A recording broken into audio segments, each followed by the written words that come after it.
We usually do voice messages, anchor.fm/the CU podcast. You go, you leave us a short voice message, and we'll get back to you with our goofy, insightful, and/or dumb comments. But we decided to do something special we haven't done in a while. We did a live sort of voice message question and answer session at the Long Island Retro Gaming Expo. I thought it went really well. There might be a surprise at the end. Might be. So we're going to transition now to that. I can't believe you. Yes. Hey, Pat and Ian. My name is Justin. First of all, thank you so much for being here. It's so great having you guys. I'm a high school history teacher here on Long Island, and one of the ways I always like to connect with my kids is bringing in the retro games. I have a lot of good memories of playing Mario Kart after school or little Mortal Kombat 2 on the Genesis. So my question for you guys is, was there a teacher growing up that was into gaming? And if so, is that someone that you were able to connect with for that reason, made maybe your classroom experience more comfortable? For me, it's been great. It's worked well. So, first of all, respect to you. My dad was a high school history teacher his whole life, so I have a lot of respect for teachers. No, there really wasn't. Not for me. There were some that were aware of them, but I graduated in 2000, and I could see that being a great boon in the classroom, a great way to connect. I know some friends, my age who are teachers now, and they love that they can kind of connect on that with kids. But I think I missed that, we were the first generation to really grow up with them. So I think I missed that probably by about 10 years. Yeah, I went to like a Catholic grade school. So, I mean, in the mid to late 80s, the teachers, even the teachers that were in their 20s then, were born probably like in the 60s. So it's like there's probably not a chance that they grew up and played video games. Then obviously you have the older ones, like we had like a few nun teachers that were probably in their 50s or 60s, and they probably even couldn't use a controller. The only game they knew was Knuckle Slap. That didn't happen at my grade school. I definitely got wrapped across the knuckles. My father had stories about that, though. Yeah. Then my grandfather pulled them out of the school after that happened. He yelled at the nuns and pulled them out of the school. Good for you, Grandpa, for doing that. So anyway, but no, I didn't have any teacher that probably talked about video games ever. I don't think. I had some cool teachers, just none of them were video game fans. I did have, in the high school computer class, I had the OG Pac-Man, a beautiful, just a ROM version, executable file on a 3.5, and I forgot where I got it from, but it was literally just the arcade ROM, it seemed like, or close to it. And I gave a copy to it. All the kids put it on their computers in the classroom, so it was like 25 of us playing Pac-Man in high school. I got in trouble for it. Not detention or anything, but they said you can't do that. I'm like, it's Pac-Man. It's not, I'm not spreading around anything naughty or anything, because there were kids that did that and got in trouble. We're talking, mid-90s when it was still new, that stuff. So, all right, we got to stay on track, Patrick. Thanks, guys. I'm just saying. Thank you. Next question. We got 20 minutes. Joking. All right, so my name's Joe. Hey, so Joe. happy to have you guys both on the East Coast. So exciting. My question is actually a follow-up from my question at Too Many Games for Pat and Ian. I would love if you could answer this question too. How was 4th of July with Frank? How was 4th of July with Frank? I was not there. I don't even know what I did on the 4th. The 4th is just another day at this point. We didn't do burgers and dogs. We did Frank did, I think he did chicken, did some chicken. And I think they did ribs as well, I believe. Ooh, Frank has a smoker. He uses it sometimes. He is a smoker. But he uses the smoker, and he does a good job. He does the dry rub on the ribs. He does the dry rub. I did play D&D on the 4th, which means I cooked. But With Frank? I made white chili. That's what I did. I made white chili. Did you give me some, maybe? No, I didn't give you some white chili What because is all the that? people I made it for ate it. What's white chili? White chili is a chili that is, white. It's not tomato-based. I make it with scallions, cannelli beans, pulled roasted chicken thigh meat specifically, green onions, and then I whip in about half a cup of sour cream, a little chicken stock, and if I'm feeling frisky, a packet of ranch seasoning and a little cream cheese. Ian, I do intermittent fasting. Come on, you're killing It's me. fine. Thanks, guys. Thanks. You're welcome. Killing me here. I'm starving. My white chili Hello, bags. gentlemen. How you doing? Thank you for coming to the East Coast. Good to be And, happy to be my here. question is, in regard to television, I know this is going to make you laugh, but what if you guys are wrong? Oh, in television? But how are we wrong? Like, Wait, No, what if the Intellivision becomes successful? It is a great system. there was a period in time where the reason it was so frustrating, we were the only people of note really being critical of the idea. I mean the entire industry. There was no professional game journalists covering the Amico at all, weren't talking about it. Behind the scenes, they obviously were, but they weren't doing any articles about it. They weren't doing it on podcasts. It took like years before someone like Jeff Gerstmann started talking about it when he knew it was going to be a failure. He probably always knew, but like once it was definitely on a downward trend after E3 last year, that's when everyone else started talking about it. So there was a point in time where I talked to people like are me and Ian crazy about this? We're the only ones thinking that this is not going to happen, and everyone behind us is like, oh no, you guys are right, but no one was saying it. So I almost like gaslighting myself, thinking that are we the bad guys? Are we the ones that are wrong about this?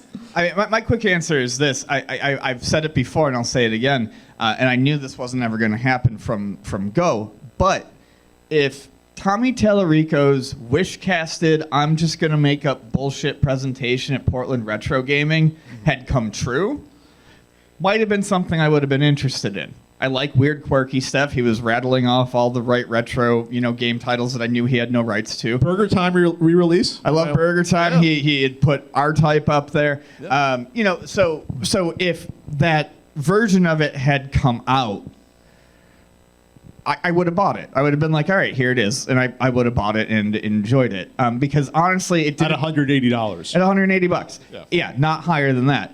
It didn't really get personal for me until he made it personal. So while I didn't think it was going to come out, it would have been something in its initial form that I would have been interested in. Oh, I see. So how would you approach it? Like if you were in his shoes, How would I approach what? like selling marketing to people. Oh, I wouldn't, because I wouldn't take on the project because it's a bad fucking idea that never had a chance in hell of getting off the shelves. I'm just saying, if in some If weird it was released, universe, if it had come out in that form, I would have bought it. And I would have been like, all right, Tommy, you were right. This- I mean, it wouldn't have been it would have been whatever. We actually discussed this before in terms of like if you're going to do this business, you start as a publisher first. You come out with the games on standard Yes. consoles like the Switch on the where the people already are. They don't have to buy hardware to play. You put out your software as many places you can. You see if people bite. Then you start thinking about, okay, what if I can do an accessory bundle with more software? Then you can do your stupid elaborate controller because at least you know people are interested in those games at The those next prices. step, I think, would be Yeah. you put them on the digital stores. You see if people bite. Then you do a plug and play with those games. There you You do a plug and play with Yes. those games and see if people bite on that. And then if people bite on that and there's some sort of momentum, then you go, okay, we're doing sequels to all these games and they're going to be on our new Intellivision Amico. You build every significant video game console successful. They built up to a console, Including the NES. yes. They had Game & Watches and arcade games before they even considered They doing had a Pong console. clones Right. in the 70s. Every single company had something else before, or was a successful company to begin with. Like did- Sony was building TVs and radio stuff for decades up to that point. Yeah, you don't wake up in the morning and go, I want to be a real boy, and then decide you're going to make a console. All right, thanks for your question. Thank you. But no, we wouldn't come out with it. There's no marketing strategy. Who's next year? Can you hear me? Hi, Yes, Elvis. okay. Hey, I hope you remember my name too. Hi. No, that was just me. I said Oh. it again. Oh yeah, now that you put the face with the name, I remember Elvis. Yeah. Oh, hi. Yeah, I guess it's Elvis. I guess to tell Ian, I'm a little behind the podcast. So has there been any kind of funny moments in the podcast in the past couple episodes that I should look up, or some episodes that you recommend to watch? And also, what is that exclusive podcast that you have on your Patreon now? Oh, so we do the bonus bits in the morning, where we it's like AM with Pat and Ian. It's, Yeah, it's just it's what our we did. warm up. I talked about a bad encounter at my house. I talk about Yeah, whatever's floating through my head at that Yeah. hour of the morning. And then as far as funny moments, I don't spend a lot a time going, man, I killed it. So I don't think I don't know. He's You'll like- just he's- have to catch up. It'll He's be a looking surprise. for us to review ourselves. Yeah, I'm not I going to review myself. Yeah. It's like the toy in the bottom of the cereal box, Elvis. You got to dig for it. Okay. What? Oh. Yeah, that one. What you commented on Tommy's face? I don't remember that. I said it looks like he's blowing a load into his guitar. Well, Is there any young people here? Too bad. I'm sorry. You should know us by this point. oh It's supposed to my be God. PG-13. All right. So I'll just go like a huge scavenger hunt basically and watch it, right? Yeah, dig deep for those. All right. golden Well, moments. have fun going back the last couple of weeks and listen in there. Yeah, no problem. Again, great to see you guys again. Hope to see you more cons. So be Thanks so around much. stuff. All right, thank you. Hello. All right. Hello, gentlemen. Howdy. My name is Ryan, and as you can probably figure out, I'm maybe not as well versed in the retro scene as probably a lot of other people here, Well, right? You said I could figure that out. I can read it right on your shirt, Yeah. Ryan. Okay, I don't see an Atari joystick on there. I don't see an NES logo. No, Exactly. Must not know. no Kirby hat. So, I have picked up on reading and listening, watching the podcast and everything, on more guys than just Tommy Tallarico. Just to name off the top of the tip of the iceberg, people like Billy Mitchell and Todd Rogers, just the worst people in. How do Not you just- really feel? Not just in the space, but like in general. They're not right? the worst people. Here's the thing: there's bad people in all segments and all hobbies. It's just that like these are the ones that stand out. If you go into like the financial sector, there's gonna be bad people like the farmer bro that went to They're prison. not. They're not. Yeah. They're not Bernie Madoff. I mean, Yeah. They're just. These are people who did not get enough love as children, and instead of turning to good, they turned to lies and deceit. Well, I may have got enough love as a child, but I'm okay. But anyway, Well, like I said, didn't you can turn to turn lies it. and deceit. You can turn it to good, or you I- can turn it I to could've- lies and deceit. I could have turned into a Tommy potentially. Another universe. There's a Pat that came out trying to get all the game Pat, console. there's absolutely an alternate Patrick Amico Oh my out God. there somewhere. Oh my God! All right. I guess my question is, what is it that you think that turns those people once they reach that point? I mean, now this is a whole other psychological symposium we're doing right now. If you want to get into it, that's, You're the guys I want to ask that. why are we? We're not professionals. If you want to know my we need, honest we answer, need a disclaimer to say like, we're not professionals. Yeah, this is and not any legal medical, advice. psychological, or financial advice. We're not professionals. video game players in the 80s and 90s got picked on. They did. We did. We got picked on for it. And those people sometimes. I'll just slide over a little bit more. There you go. It's weird when you do it to me. It's not as weird when I do Shoes it on to the other, you. the hands on the other shoulder now. Yeah. So Okay, let's do it. Let's leave it. so It's a rare moment. it's a rare moment. Enjoy it. So that's enough. we shared enough pheromones there. So I think what happens is they get angry, and angry people lash out. Yeah. And that's what happens. They build themselves up with this bullshit because it gives them a protective shell. Yeah. I have achievements. I've done something with what I was made fun of for in my youth. And a lot of them turn into bullies. Like, Yes. I guarantee you people like Tommy were bullied at some point, and they're turning it back around. Or someone like Billy Mitchell. I've they read become- shorts that say Billy Mitchell was Exactly. bullied as a kid, Yeah. and like so it doesn't excuse him for being an asshole now, but that's where it starts. It's the cycle. Yeah. It's the circle of abuse, unfortunately. All right. Thank you so much. Thank you, gentlemen. Get into that retro gaming stuff at some point, too. Check it out. It's not bad. Why are you here if you're not into retro gaming stuff? Just was curious. I'm actually curious. Stumbled in. Yeah. Dragged along? Okay, well, there you go. Your Yeah, money's just as good fair for the enough. people here. That's fine. Hey guys. So my name is Pete. Hey, Pete. Hello. Big fan of watching the podcast for a long time. My question for you guys is, if you could, go back in time and get to relive a single gaming moment for the first time, what would it be? For me, it was when I beat Mike Tyson's Punch-Out because it was so damn hard, and I never thought I would beat it. That's Never even, I would use, So when I beat that, I just sort of I freaked out. And, if you could go back and relive a gaming moment, what would it be? I think a weird one for me, just off the top of my head, because I'm like, think hard, and this is what booped out. The Dreamcast launch was a very exciting time for me. I was really looking forward to that system. And a month or 2 months before it came out, Hollywood Video did a thing where you could rent a Dreamcast I am a And- former Hollywood video Oh. employee. Wow. You know, All right. I through 2 different uniforms. Initially, we had just the cummerbund, Oh, but then we upgraded to the vest. The vest, all yes. of which were scratchy and not fun to wear. Oh, I bet not. So, I've worn many restaurant uniforms that are not. So, anyways, they did an event where you could rent it in a copy of Sonic Adventure early, and they didn't include any VMUs, so you couldn't save anything. So we turned it on for the weekend, and my buddies and I just played through all of Sonic Adventure and beat everything before we gave it back, and it was fun. It's also probably the fastest I've ever worked through an entire video game because we couldn't save, so we just left everything on, and just every time we finished someone's story, we'd start another one. Awesome. Cool. Mine's boring, just playing Super Mario Brothers. Hey, that's not boring. That's boring. All right, thanks a lot, guys. By the way, and it's Mario here.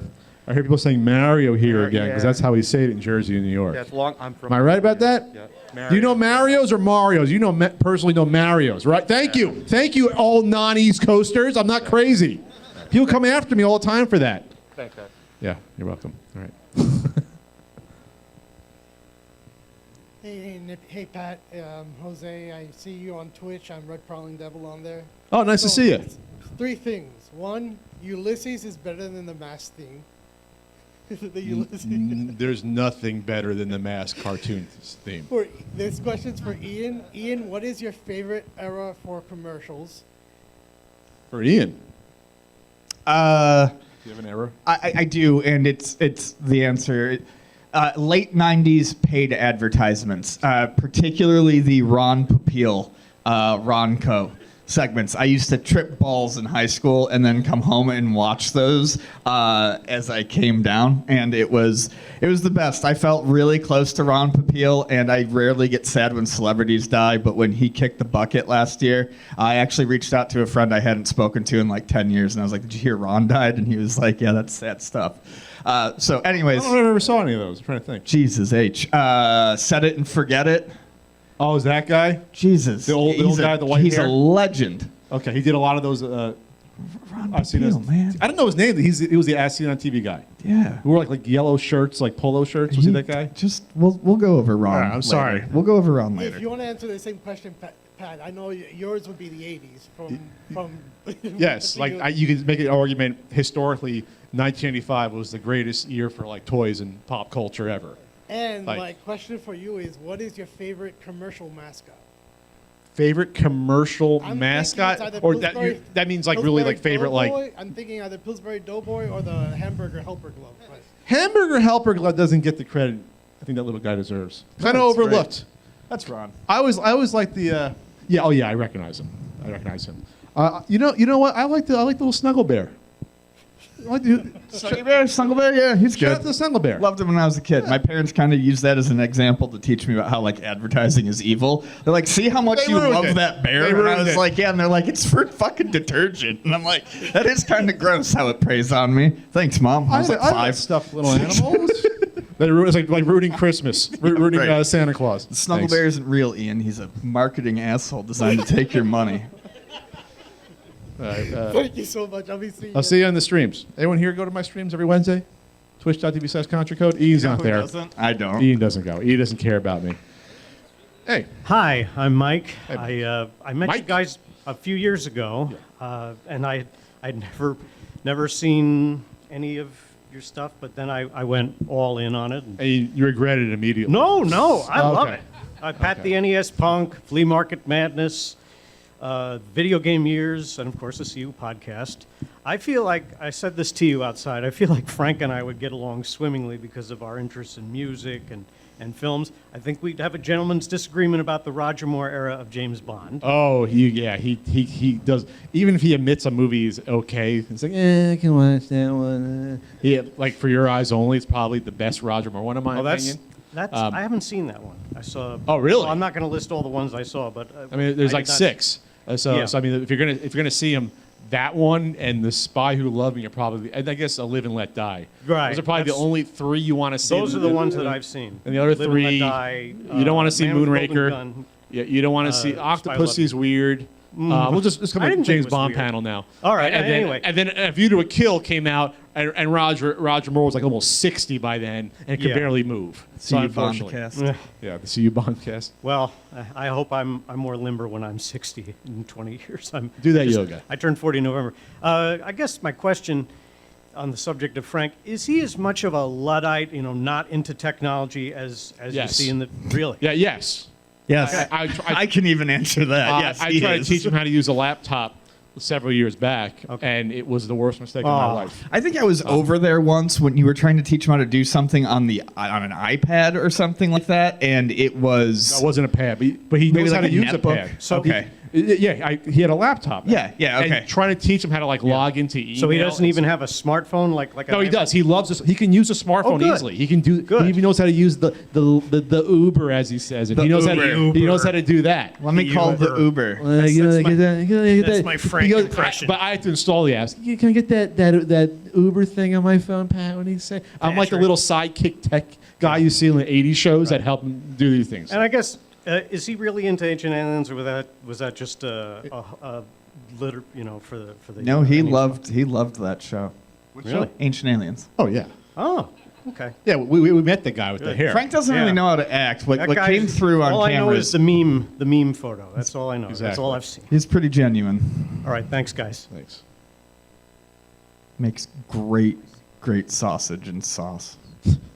God, sweet Italian and sauce. Sorry. It's all good. You're being fasting. Hello, I'm Roberto from Monmouth County, New Jersey. Thank you for coming on by. So I got a question. Looking at the slide there, when you're talking about Marvel, I saw a Paw Patrol icon. Yeah. Oh yeah, Yeah. No, I mean, we might as well throw everything on there. We might as well put Stranger Things on there.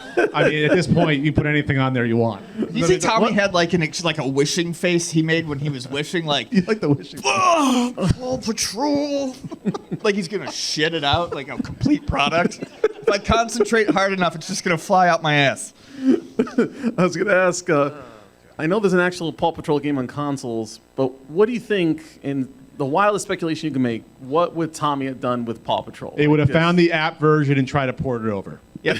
That's for all that stuff. Yeah. That's what I tried to do with Care Bears, the cart game which exists. Like, yeah, Oh, okay. absolutely. That makes sense. That's it. No, that's as simple as that. Yeah, Yeah. he wouldn't have like tried to make an actual game. He would have paid someone to make a game or bought a game and then taken all the credit for it. I'm guessing it would have been more successful, like you said, if it incorporated the healthcare thing in. I actually work in healthcare, non-clinical, so maybe if there's motion controls, it would have been better. Right. Yeah. Well, there was motion controls, but they never worked for that console. Yeah, and one quick question, because I remember there was a podcast you mentioned about the Wii skyrocketing in price because of the pandemic. With the inflation and everything, do you think there's going to be any way that's going to cool off, calm down, anything like that? I think it's already cooling off. Yeah. For some of that stuff. Yeah, it's not like buying bread. When you say inflation, it's more like the interest levels. No one increase. remembers the Wii for its deep library of great games. Everyone remembers it. I mean, okay, I'm being a jerk, but it was loved for its pick up and play stuff. And it was a fad that people got into and then fell out of. And during the pandemic, it was just the same thing. We're sitting around in the house all day. We want to do something a little active. And everyone who bought that immediately bought a copy of Wii Sports with it. And they maybe bought a couple other games too. But it was always to buy. The main reason people were buying those pandemic-wise was to get Wii Sports. Yes. So Absolutely. once you run out of fun with that again in 2 years, that Wii market's going to come crashing back down. I see. Cool. Thank you. Yeah. We got time for a couple more, probably. Couple more.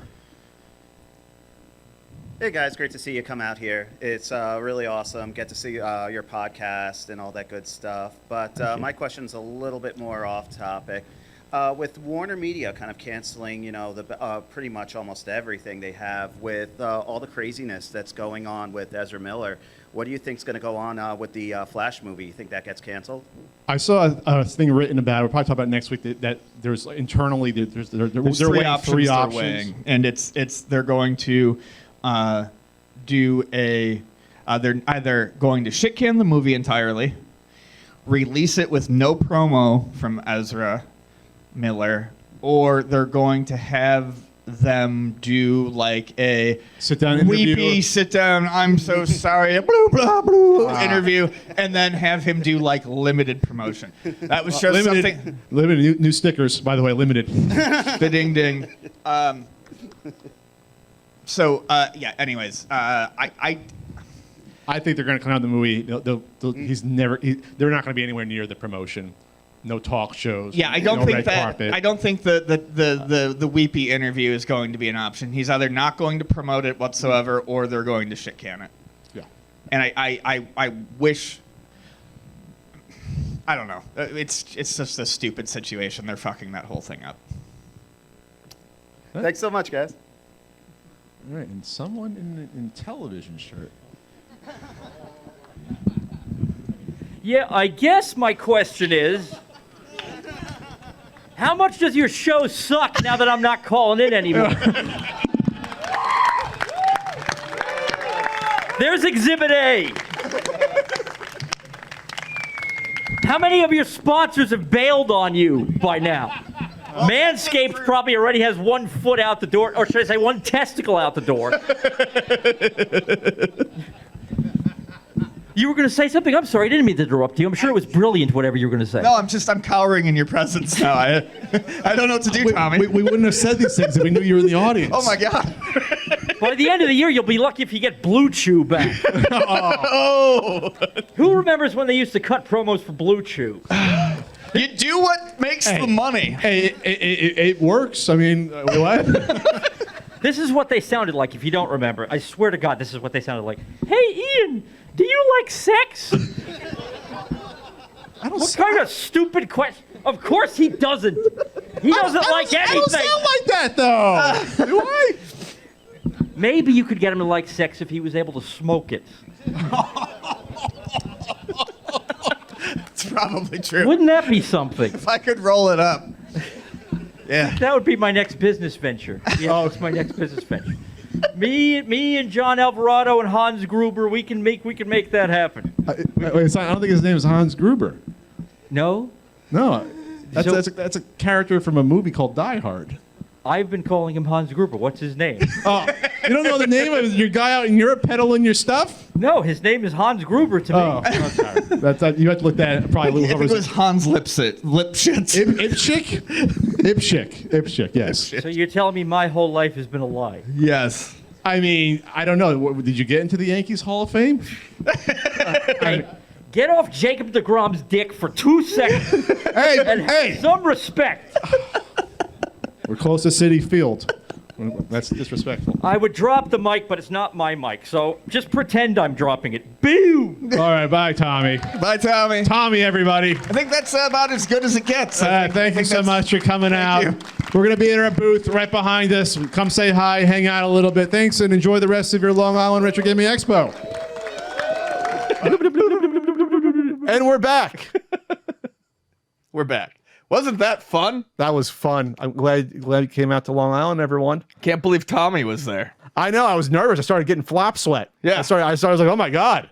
So it's so mythical in person. It's like, oh my God. The stature is like so much taller than you expect.